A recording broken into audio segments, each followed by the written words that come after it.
গদ্দানের মধ্যে কোনো সংলাপ হয় না। 10 সেকেন্ডে শেষ করুন।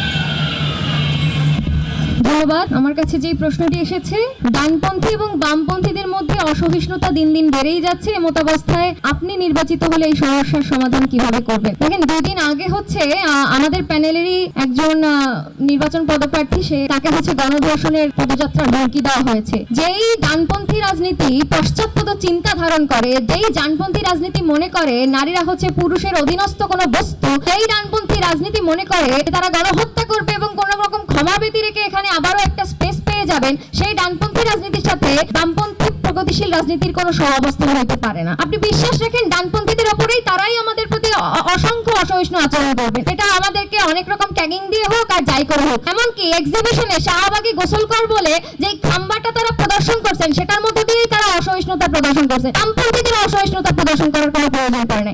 তলোয়ার আর গদ্দানের মধ্যে কোনো সংলাপ হয় না।